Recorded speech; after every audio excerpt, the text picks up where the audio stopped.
GS study with Sanjeev sir YouTube channel पर आपका हार्दिक अभिनंदन है। आज कुछ हम लोग फिजिक्स का इम्पोर्टेंट क्वेश्चन देखेंगे। चलिए वीडियो स्टार्ट करते हैं।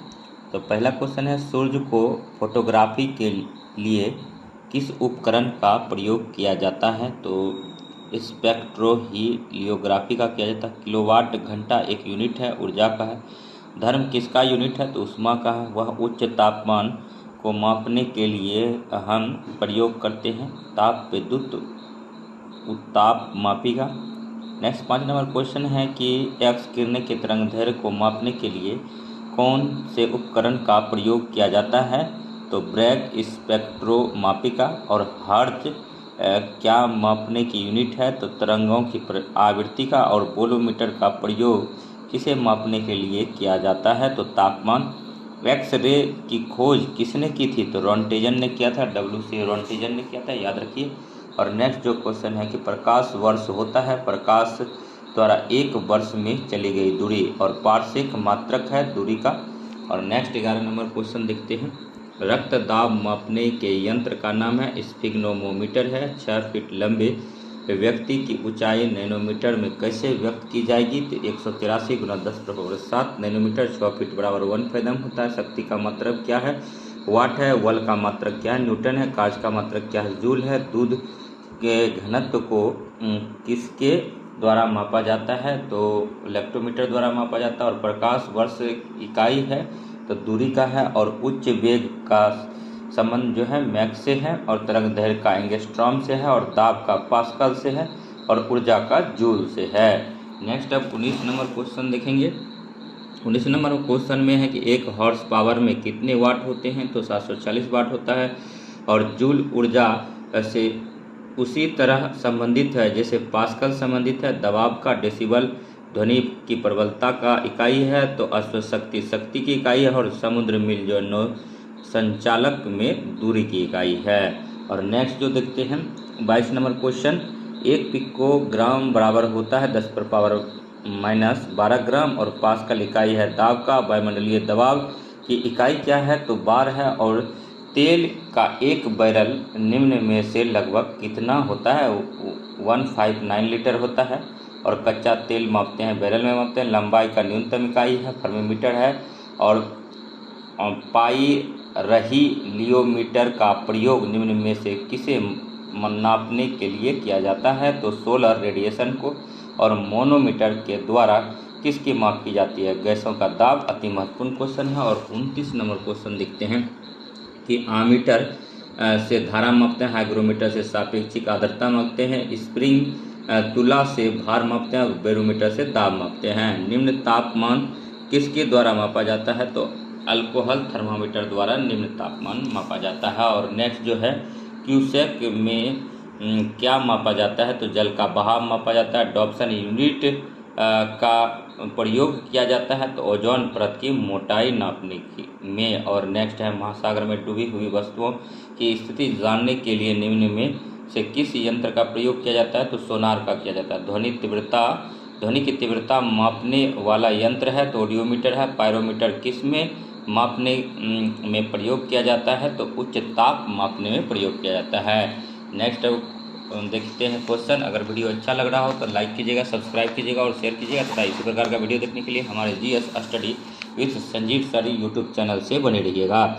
और एनोमीटर से निम्नलिखित में से किसका मापन किया जाता है? तो पवन का वेग का किया जाता है एनोमीटर से। और जो है त्वरण मीटर प्रति सेकेंड स्क्वायर है। बल का मात्रक न्यूटन है। और कृतकाज का मात्रक जूल है। आवेश का मात्रक न्यूटन सेकेंड है। और नेक्स्ट जो है देखिए, नेक्स्ट जो है 38 नंबर क्वेश्चन है, निम्नलिखित एसआई यूनिटों में कौन सी सही सम्मिलित नहीं है? तो कार्य का मात्रक जूल है। बल का मात्रक न्यूटन है। द्रव्यमान का मात्रक किलोग्राम है। जबकि दाब का मात्रक पास्कल है। और नेक्स्ट हो जाता है वाट का मात्रक शक्ति है। नॉट का मात्रक समुद्री जहाज की गति है। और नॉटिकल मील होता है नौसंचालन द्वारा यूज किया जाता है। और कैलोरी जो होता है ऊष्मा का यूनिट होता है। और नेक्स्ट जो है जूल कार्य का मात्रक जूल है। और धारा का मात्रक एम्पियर है। और वो सामर्थ्य का मात्रक वाट है। और विभवांतर का मात्रक वोल्ट है। और ऊष्मा का मात्रक कैलोरी है। नेक्स्ट 41 नंबर क्वेश्चन देखते हैं। कि नॉट जहाज के चाल की माप है, तो नॉटिकल मील जो है नौ संचालन में प्रयुक्त दूरी की इकाई है, और एंगस्ट्रॉम जो है प्रकाश के गति तरंगदैर्घ्य की इकाई है, और प्रकाश वर्ष दूरी मापने की इकाई होता है। और नेक्स्ट है एनीमोमीटर वायु का वेग, वायु वेग मापते हैं, और सिस्मोग्राफ से भूकंप मापते हैं, बेरोग्राफ से वायुमंडलीय दाब मापते हैं, हाइग्रोमीटर से आर्द्रता मापते हैं, मोनोमीटर से दाब मापते हैं, कार्बोरेटर से आंतरिक दहन इंजन मापते हैं, कार्डियोग्राम से हृदय गति मापते हैं, जबकि सिस्मोग्राफ से भूकंप मापते हैं। और झूठ का पता लगाने वाला यंत्र किस नाम से जाना जाता है, तो पॉलीग्राफ के नाम से जाना जाता है। अगर वीडियो अच्छा लगे तो लाइक कीजिए, सब्सक्राइब कीजिए। नेक्स्ट जो है यांत्रिकी चैप्टर है। अब यांत्रिकी चैप्टर का हम लोग देखते हैं ऑब्जेक्टिव, ठीक है। अब तो वीडियो में बने रहिए। अगर वीडियो अच्छा लगेगा तो लाइक कीजिएगा, सब्सक्राइब कीजिएगा। इसका हमने गहन अध्ययन किया है, ठीक है। उसके बाद फिर हम आप सबों के बीच आए हुए हैं। कार्य कैसी राशि है, तो अदिश राशि है। कार्य कैसा है, मात्रक जूल है। ऊर्जा कैसी राशि है, तो अदिश राशि है, इसका मात्रक जूल है। और नेक्स्ट अगर वीडियो अच्छा लग रहा हो तो लाइक कीजिएगा, सब्सक्राइब कीजिएगा और शेयर कीजिएगा, ठीक है। तो आज थोड़ा सा सब्सक्राइबर मेरा बढ़ा है, और इसी तरह से आप लोग प्रेम और प्यार और स्नेह देते रहिए, हम आपके लिए काम करते रहेंगे। आयतन अदिश राशि है, और विस्थापन जो है सदिश राशि है, और वेग सदिश राशि है, बल जो है सदिश राशि है। नेक्स्ट देखिए, निम्नलिखित में से कौन सी राशि सदिश नहीं है, तो आयतन सदिश राशि नहीं है, जबकि विस्थापन, बल और वेग सदिश राशि है। नेक्स्ट 2 नंबर क्वेश्चन, निम्नलिखित में से कौन सी एक सदिश राशि है, तो संवेग एक सदिश राशि है। उसके बाद फिर देखिए, निम्नलिखित में से कौन सी सदिश राशि है, तो विस्थापन एक सदिश राशि है। 4 नंबर क्वेश्चन है कि पदार्थ के संवेग, मोमेंटम और वेग के अनुपात में कौन सी भौतिक राशि प्राप्त की जाती है, तो द्रव्यमान किया जाता है। हवाओं की ऊर्जा होती है, तो केवल गतिज ऊर्जा होता है, हवा में केवल गतिज ऊर्जा होता है। और नेक्स्ट जो है वॉशिंग मशीन जो है प्रक्षालन मशीन का कार्य सिद्धांत है, तो अपकेंद्रक का है। और एक है कि 7 नंबर क्वेश्चन है, एक ट्रेन जैसे ही चलना आरंभ करती है, उसमें बैठे हुए यात्री का सिर पीछे की ओर झुक जाता है, इसका कारण क्या है, स्थिरता का जड़त्व है, ठीक है। नेक्स्ट क्वेश्चन है, एक ट्रक, एक कार और एक मोटरसाइकिल की गतिज ऊर्जाएं समान हैं। यदि समान अवरोधक बल लगाए जाएं और वे क्रमशः x, y और z दूरी पर रुके, तो x बराबर y होगा, y बराबर z होगा। और 9 नंबर क्वेश्चन है, तेल में अंशतः भरा हुआ तेल का एक टैंकर समतल सड़क पर आगे की ओर एक समान त्वरण से जा रहा है, तो तेल का मुक्त पृष्ठ क्या होगा, तो इसका जो आंसर हो जाएगा, ठीक है, कि परवलयी वक्र का आकार ले लेगा। और नेक्स्ट 10 नंबर क्वेश्चन है कि एक तीक्ष्ण वृत्ताकार पथ पर तीव्र गति से जाता हुआ 4 पहिए वाला वाहन बाहरी पहियों पर उल्टेगा, और नेक्स्ट जो हो जाएगा आंसर इसका बाहर की तरफ फिसलेगा। नेक्स्ट अब देखते हैं 11 नंबर क्वेश्चन, त्वरण ज्ञात करने का सही सूत्र कौन सा होता है, तो ए बराबर v minus you upon T होता है। और नेक्स्ट जो देखेंगे 12 नंबर क्वेश्चन कि न्यूटन का पहला गति का नियम संकल्पना देता है, जड़त्व का देता है, और इसी नियम को गैलीलियो का नियम भी कहते हैं। रॉकेट किस सिद्धांत पर कार्य करता है, तो न्यूटन का तृतीय नियम पर काम करता है। और पत्थर को ठोकर मारने से व्यक्ति को चोट लगने का क्या कारण है, तो प्रतिक्रिया है, attraction due to reaction, Newton third law of motion के कारण होता है ऐसा। और नेक्स्ट जो है, एक समान गति वाला पिंड है त्वरित हो सकता है। और 16 नंबर क्वेश्चन है, लिफ्ट में मनुष्य का प्रत्यक्ष वजन वास्तविक वजन से कम कब रहता है, तो जब लिफ्ट तेजी से नीचे जा रही हो। नेक्स्ट जो है 17 नंबर क्वेश्चन देखते हैं। 17 नंबर क्वेश्चन है कि गतिशील चक्र भाप इंजन का महत्वपूर्ण हिस्सा क्यों होती है, तो गति को समान रखने में इंजन की सहायता करता है। किसी उपग्रह में अंतरिक्ष यात्री द्वारा गिराया गया चम्मच उपग्रह की गति का अनुसरण करता है। और नेक्स्ट जो है 19 नंबर क्वेश्चन है, दूध को मथने पर क्रीम अलग हो जाती है, इसका कारण है अपकेंद्र बल। और नेक्स्ट जो है 20 नंबर क्वेश्चन है कि एक समान वेग से चल रही गाड़ी में से एक व्यक्ति प्लेटफॉर्म पर एक गेंद गिराता है। प्लेटफॉर्म पर खड़े एक प्रेक्षक द्वारा देखे जाने वाली गेंद का पथ कैसा होगा? तो परवलय होगा। और नेक्स्ट 21 नंबर क्वेश्चन है, एक गोली टकराती है और एक अनुप्रस्थ घर्षण मेज पर पड़े एक ठोस ब्लॉक में धंस जाती है। इस प्रक्रिया में कौन सी राशि सुरक्षित है? तो केवल संवेग है। और 22 नंबर क्वेश्चन देखेंगे, ठीक है। एक मकान की छत से भूमि की ओर एक पत्थर गिराया जाता है, उस पत्थर की गतिज काइनेटिक एनर्जी ऊर्जा अधिकतम कब होगी? तो भूमि पर पहुंचने के ठीक पहले। और रॉकेट की गति पर निम्नलिखित में से कौन सा संरक्षण सिद्धांत लागू होता है? तो संवेग का संरक्षण लागू होता है। और नेक्स्ट क्वेश्चन जो है देखिए, निम्नलिखित में से किसने न्यूटन के पूर्व ही बता दिया था कि सभी वस्तुएं पृथ्वी की ओर गुरुत्वाकर्षित होती है? तो ब्रह्मगुप्त ने बताया था। इंपॉर्टेंट क्वेश्चन है। गुरुत्वाकर्षण का सिद्धांत किसने दिया था? तो आइजैक न्यूटन ने दिया था। अंतरिक्ष यात्री निर्वात में सीधे खड़े नहीं रह सकते क्योंकि गुरुत्व नहीं होता है। और नेक्स्ट जो है, अंतरिक्ष यान जो चक्कर लगा रहा है से एक सेब छोड़ा जाता है तो वह अंतरिक्ष यान के साथ साथ उसी गति से गतिमान होगा। और नेक्स्ट 28 नंबर क्वेश्चन है कि लकड़ी, लोहे व मोम के समान आकार के टुकड़ों को समान ऊंचाई से पृथ्वी पर गिराया जाता है तो कौन सा टुकड़ा सर्वप्रथम पृथ्वी की सतह पर पहुंचेगा? तो सात पहुंचेंगे। और नेक्स्ट जो है 29 नंबर क्वेश्चन है, हवा में लोहे और लकड़ी की समान भार की गेंद को समान ऊंचाई से गिराने पर लकड़ी की गेंद बाद में गिरेगी। और नेक्स्ट जो है, जब कोई वस्तु ऊपर से गिराई जाती है तो उसका भार होता है अपरिवर्तित होता है। 31 नंबर क्वेश्चन है, दो गेंद ए तथा बी क्रमशः 10 किलोग्राम तथा 1 किलोग्राम की है, उन्हें 20 मीटर की ऊंचाई से एक साथ गिराया जाता है तो निम्नलिखित में से कौन सा सही है? तो नेक्स्ट जो है देखिए, तो भूमि पर दोनों ए और बी एक साथ आएगी। किसी पिंड का भार ध्रुवों पर सर्वाधिक होता है, किसी पिंड का भार ध्रुवों पर सर्वाधिक होगा, याद रखिएगा। और पीसा की झुकी हुई मीनार गिर नहीं जाती है क्योंकि गुरुत्व केंद्र से जाने वाली ऊर्ध्वाधर लाइन रेखा के तल के अंदर रहती है। और नेक्स्ट जो है 34 नंबर क्वेश्चन है कि यदि पृथ्वी और सूर्य की दूरी जो उसके स्थान पर दुगुनी होती है तो सूर्य द्वारा पृथ्वी पर गुरुत्वाकर्षण बल जो पड़ता है वह होता है अब जितना है उसका चौथा भाग। नेक्स्ट 35 नंबर क्वेश्चन है, निम्न कथन चंद्रमा पर मानव का वजन पृथ्वी की तुलना में 1/6 रहता है, कारण चंद्रमा पर पृथ्वी की तरह गुरुत्वाकर्षण नहीं है। कथन सही है परंतु कारण गलत है। 36 नंबर क्वेश्चन देखिए, मानव शरीर का भार होता है ध्रुवों पर अधिकतम होता है, मानव शरीर का भार ध्रुवों पर अधिक होता है। इंपॉर्टेंट क्वेश्चन है। और 37 नंबर क्वेश्चन है, यदि पृथ्वी का गुरुत्वाकर्षण बल अचानक लुप्त हो जाता है तो निम्न में से कौन सा परिणाम सही होगा? तो वस्तु का भार शून्य हो जाएगा परंतु द्रव्यमान वही रहेगा।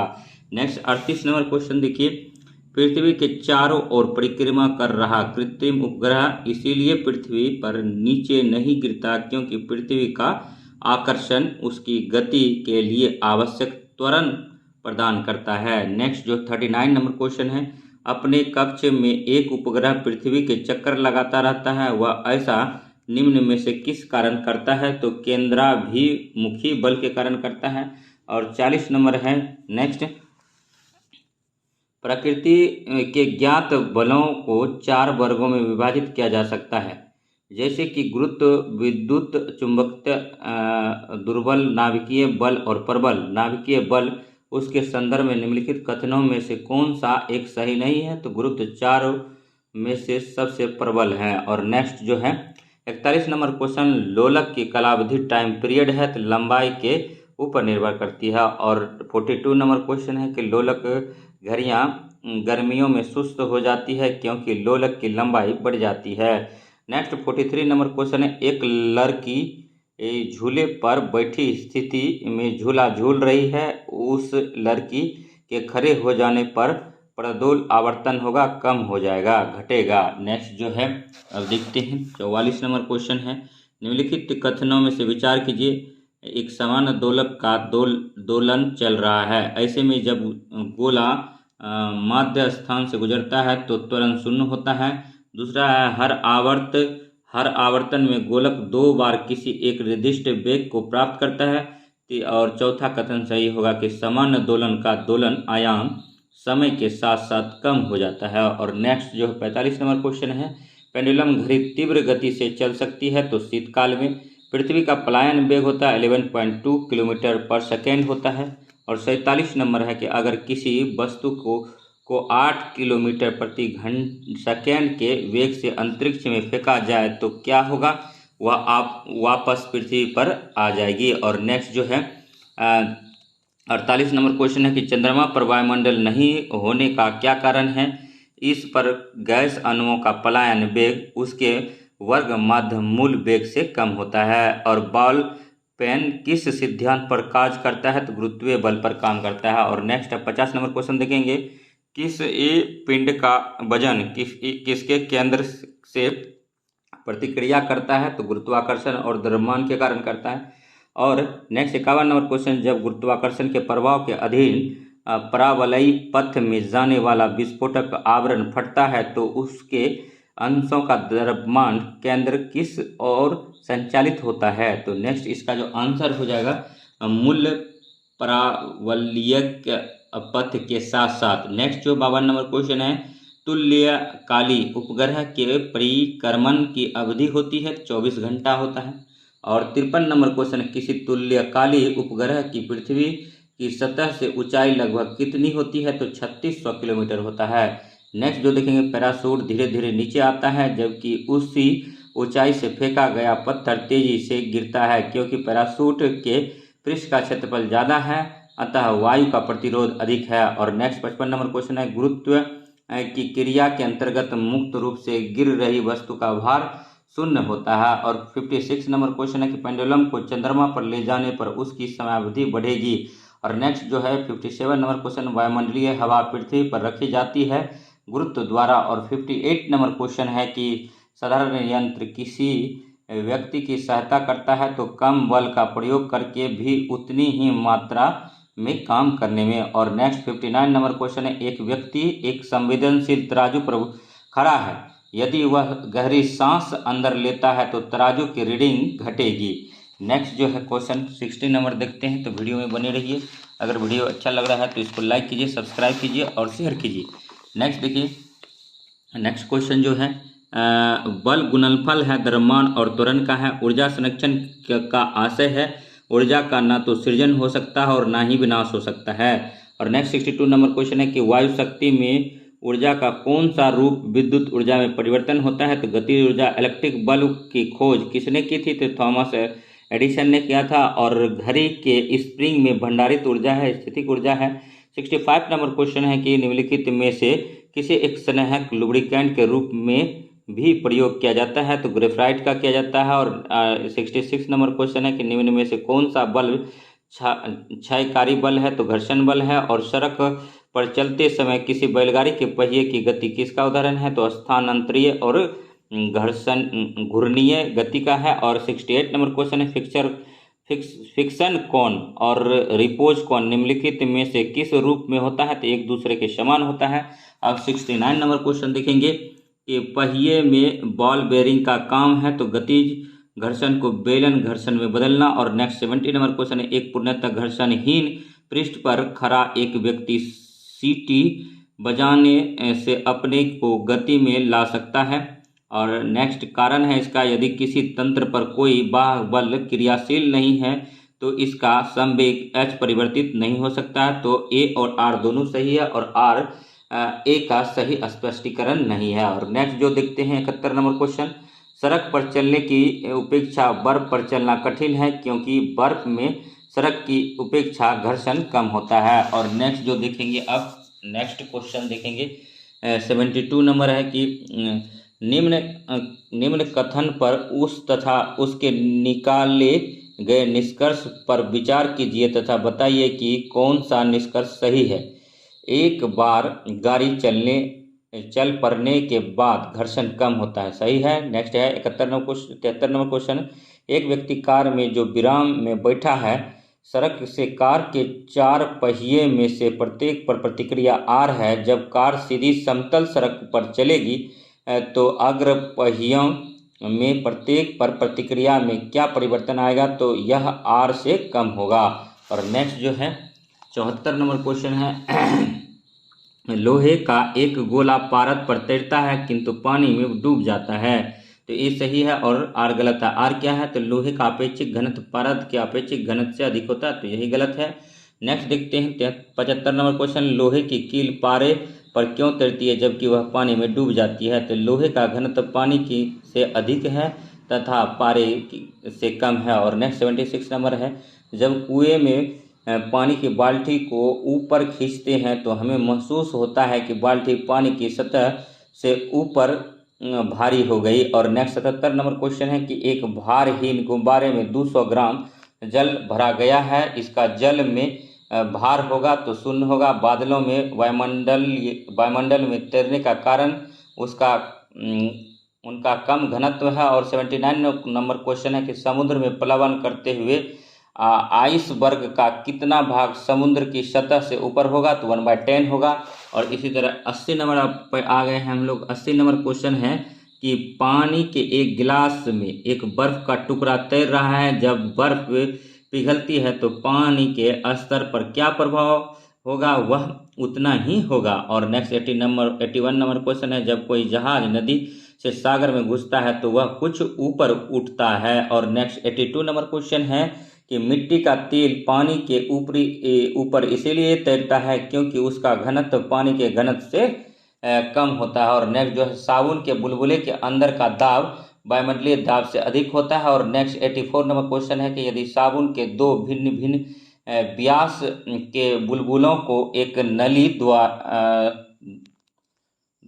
द्वारा एक दूसरे के संपर्क में लाया जाए तो क्या घटित होगा? तो छोटा बुलबुला और छोटा हो जाएगा और तथा बड़ा बुलबुला और बड़ा हो जाएगा। नेक्स्ट जो है, जब शुद्ध जल में डिटर्जेंट जल डाला जाता है तो पृष्ठ तनाव घट जाता है, याद रखिएगा। और ये सभी इंपॉर्टेंट क्वेश्चन है। अगर क्वेश्चन अच्छा लग रहा हो तो वीडियो को लाइक कीजिएगा, सब्सक्राइब कीजिएगा और शेयर कीजिएगा तथा इसी प्रकार का वीडियो देखने के लिए हमारे GS study with Sanjeev sir YouTube channel से बने रहिएगा। नेक्स्ट जो है, एक वर्षा की बूंद की गोलाकार आकृति का कारण है पृष्ठ तनाव है। पानी की बूंद गोलाकार होती है, इसका कारण है पृष्ठ तनाव। द्रव बूंद की संकुचित होकर न्यूनतम क्षेत्र घेरने की प्रवृत्ति का कारण होता है पृष्ठ तनाव। नैनो द्रव का सर्वाधिक महत्वपूर्ण गुण है घर्षण और तेज जल के तल पर फैल जाता है क्योंकि तेल का तल तनाव पानी से कम है। और पृष्ठ तनाव किसके कारण पैदा होता है? तो अणुओं के बीच संसंजक बल के कारण होता है। और 92 नंबर क्वेश्चन है, जब किसी पिंड को द्रव में डुबाया जाता है तो उस पर कौन सा बल कार्यरत हो जाता है? तो उत्क्षेप बल हो जाता है। और लैंप की बत्ती में तेल किसके कारण ऊपर उठता है? तो केशिकीय घटना, केशिकत्व के कारण, याद रखिएगा। और नेक्स्ट जो है 94 नंबर क्वेश्चन है कि एक दाबमापी को एक बेलजार में रखा गया है, उसे बेलजार से वायु को धीरे धीरे निकालने पर क्या होता है? तो पारे का स्तर घटने लगेगा। नेक्स्ट है 95 नंबर क्वेश्चन, गैस भरे गुब्बारे का नाखून की तुलना में सुई से फटना आसान क्यों होता है? सुई गुब्बारे पर नाखून की तुलना में अधिक दाब डालती है। और नेक्स्ट जो 96 नंबर देखिए, एक लकड़ी के टुकड़े को पानी के नीचे पकड़ कर रखने पर उस पर कितना उत्प्लावन बल होगा? तो लकड़ी के भार से अधिक होगा। और नेक्स्ट 97 नंबर क्वेश्चन है, अति महत्वपूर्ण क्वेश्चन है, देखेंगे। जब पानी जम जाता है तो उसका घनत्व घट जाता है और प्रेशर कुकर पकाने के समय को घटा देता है क्योंकि भीतर के जल का क्वथनांक बढ़ जाता है। और चावल पकाना कठिन होता है पर्वत के शिखर पर, यह भी याद रखिए। 100 नंबर क्वेश्चन है, निम्नलिखित कथनों पर विचार कीजिए। यदि केशिकत्व की परिघटना नहीं होती तो केरोसिन द्वीप का उपयोग मुश्किल हो जाता। और नेक्स्ट जो है क्या होता? तो स्याही शोक पत्र काम करने में विफल हो जाता। और चौथा हो जाता है इसका, ठीक है, बड़े पेड़ जिन्हें हम अपने चारों ओर देखते हैं पृथ्वी पर नहीं उगते। तो इसका आंसर 1, 3 और 4 हो जाता। और नेक्स्ट 101 नंबर क्वेश्चन देखेंगे, ठीक है। निम्नलिखित में से किस एक के लिए केशिकत्व एकमात्र कारण नहीं है, तो पौधे की जड़ों के जल इसके पूर्ण समूह की ओर बढ़ना, जबकि इसका कारण है स्याही को सोखना, भूमिगत जल का ऊपर उठना और सूती कपड़े पर जल की बूंद का फैलना। और नेक्स्ट देखिए 102 नंबर क्वेश्चन, एक केश नली में जल की उपेक्षा एक तरल अधिक ऊंचाई तक चढ़ता है, तो इसका कारण है तरल का पृष्ठ तनाव जल की उपेक्षा अधिक। और 103 नंबर क्वेश्चन है कि जब किसी झील की तली से उठकर वायु का बुलबुला ऊपर सतह तक आएगा तो इसका कारण है बढ़ जाएगा। और नेक्स्ट 104 नंबर क्वेश्चन है, 104 नंबर क्वेश्चन है कि हवाई जहाज से यात्रा करते समय पेन से स्याही निकलने लगती है वायुदाब में कमी के कारण। और नेक्स्ट 105 नंबर क्वेश्चन है, ऑटोमोबाइल्स के हाइड्रोलिक ब्रेक के कार्य करने का सिद्धांत पास्कल के नियम पर आधारित है, और बैरोमीटर पठन में अचानक गिरावट हो जाने से निम्नलिखित में से कौन सी एक मौसमी दिशा इंगित करती है, तो तूफानी मौसम का करता है। और नेक्स्ट जो है 107 नंबर क्वेश्चन, निम्नलिखित में से कौन सा पेट्रोलियम परिष्करण का उपोत्पाद है, तो एस्फाल्ट है। और 108 नंबर क्वेश्चन, पानी की बूंदें का तेलीय पृष्ठ पर ना चिपकने का कारण है असमंजक बल का अभाव। 109 नंबर क्वेश्चन है कि पानी से निकालने पर शेविंग ब्रश के बाल आपस में चिपक जाते हैं, इसका कारण है पृष्ठ तनाव। फाउंटेन पेन किस सिद्धांत पर काम करता है, तो कोशिका क्रिया पर करता है। और नेक्स्ट अब देखेंगे, नेक्स्ट देखते हैं कि आगे कौन सा चैप्टर है, तो आगे जो है ऊष्मा एवं ऊष्मागति है, मतलब हीट एंड थर्मोडायनामिक्स है।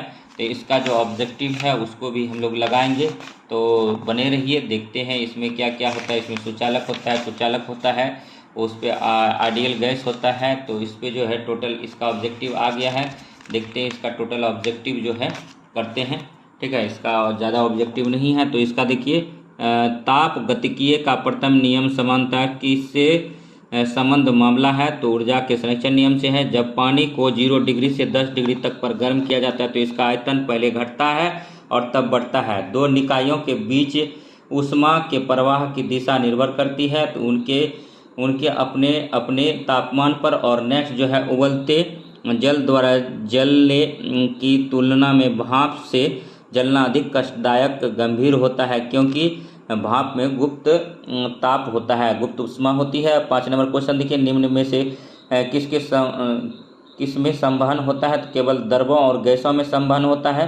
6 नंबर क्वेश्चन है कि कोई पिंड उष्मा का सबसे अधिक अवशोषण करता है तब वह हो काला और खुरदरा होता है। और 7 नंबर क्वेश्चन, आपेक्षिक आर्द्रता को किस रूप में व्यक्त किया जाता है, तो प्रतिशत के रूप में किया जाता है। 8 नंबर क्वेश्चन देखिए, भीषण सर्दी में ठंडे देशों में पानी की पाइपें फट जाती है क्योंकि जमने पर पानी फैलता है। नेक्स्ट 9 नंबर क्वेश्चन है, वह तापमान जिसका पाठ्यक्रम फ़ारेनहाइट और सेल्सियस दोनों पैमाने पर वही होता है, तो -40 डिग्री हो जाता है। और 10 नंबर क्वेश्चन, निम्नतम तापमान किसके द्वारा मापा जाता है, तो अल्कोहल थर्मामीटर के द्वारा मापा जाता है।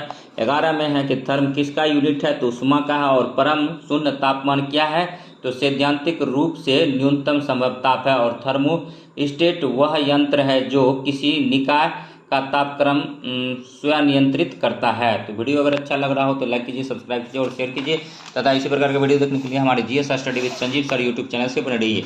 यहाँ से निसंदेह आपको एग्जाम में क्वेश्चन देखने को मिलेगा। तांबे के एक टुकड़े को तथा कांच के एक टुकड़े को एक ही तापमान पर गर्म किया गया, उसके बाद स्पर्श करने पर तांबे का टुकड़ा कांच के टुकड़े की अपेक्षा अधिक गर्म लगता है।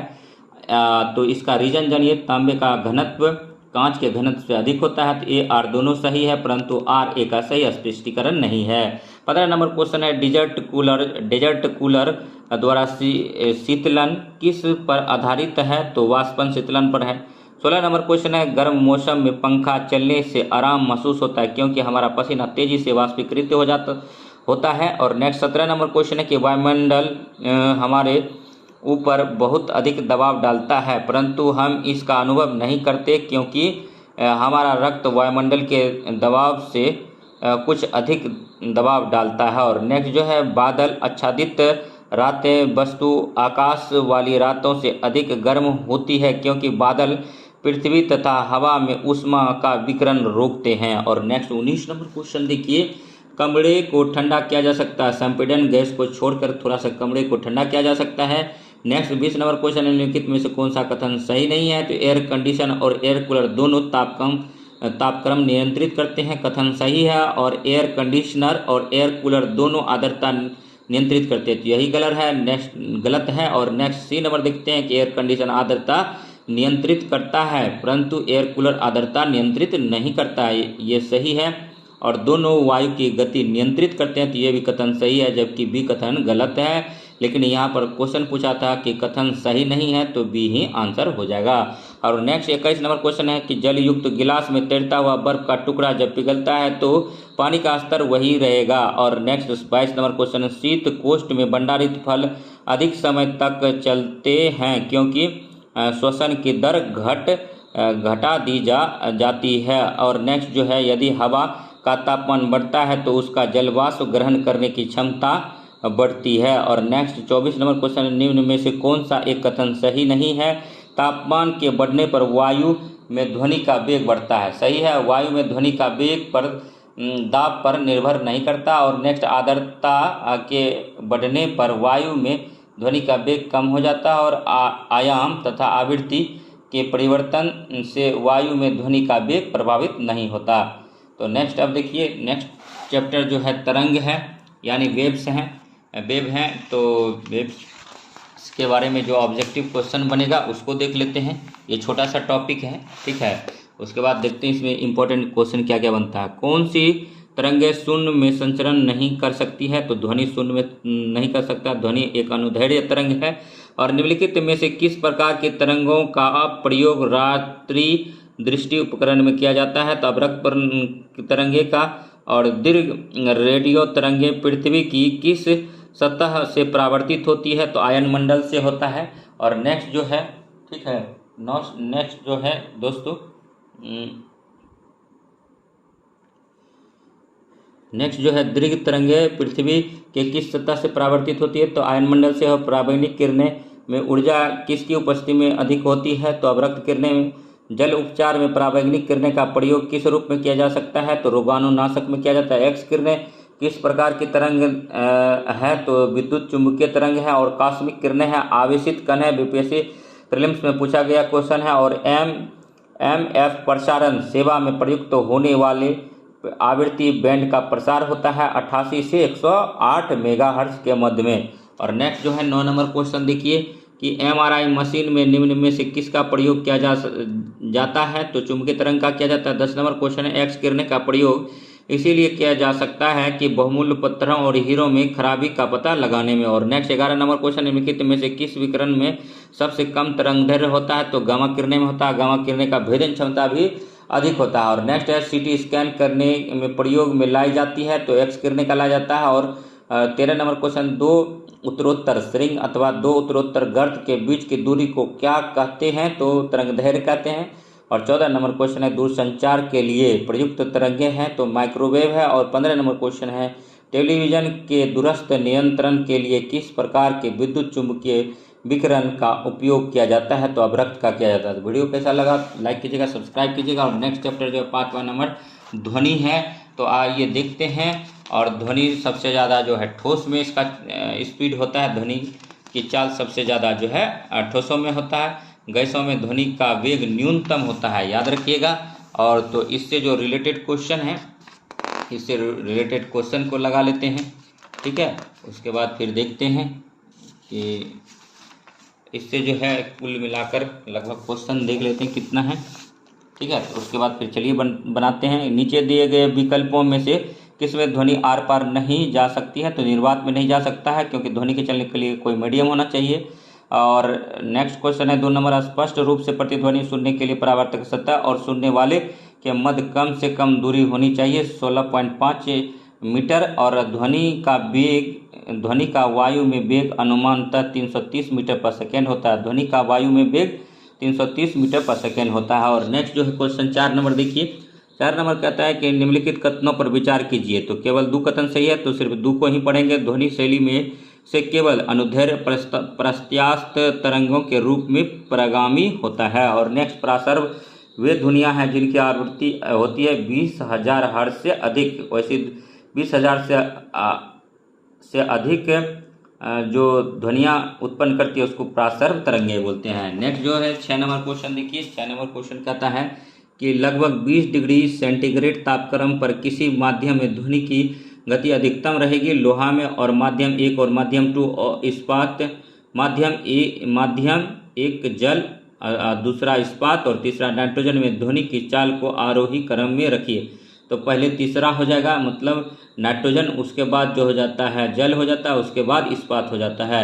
नेक्स्ट है, चमगादड़ अंधेरी रातों में उड़ सकते हैं और अपना शिकार भी कर सकते हैं। इसका कारण है कि वे प्रासर्व तरंग निकालते हैं और उन्हीं के द्वारा निर्देशित होते हैं। नेक्स्ट जो है 9 नंबर है, यदि VA, VW और VS क्रमशः वायु, जल तथा इस्पात में ध्वनि की गति है तो VA जो है ग्रेटर देन VW और ग्रेटर देन, ठीक है, VS हो जाएगा। और नेक्स्ट जो है, ठीक है, मतलब VA छोटा होगा VW से और VW छोटा होगा VS से, तो सबसे बड़ा इसमें VS होगा। और 10 नंबर क्वेश्चन है कि समुद्र तल के निकट मैक संख्या 1 पर जा रहे वायुयान की चाल की तुलना में 15 किलोमीटर की ऊंचाई पर मैक संख्या 1 पर जा रहे वायुयान की चाल अधिक होती है। तो इसका जो है मतलब देखिए, और थोड़ा सा देखते हैं कि ध्वनि की तारतम्य किस पर निर्भर करता है, तो आवृत्ति पर करता है। और तो नेक्स्ट जो है, वीडियो कैसा लगा इसको आप लोग लाइक कीजिए, कमेंट कीजिए, सब्सक्राइब कीजिए। तो फिर इसका नेक्स्ट करेंगे, कुछ काम आ गया है, इसके बाद फिर GS study with Sanjeev sir YouTube channel से बने रहिए। तो मिलते हैं नेक्स्ट वीडियो में, तब तक धन्यवाद। जय हिंद, जय भारत।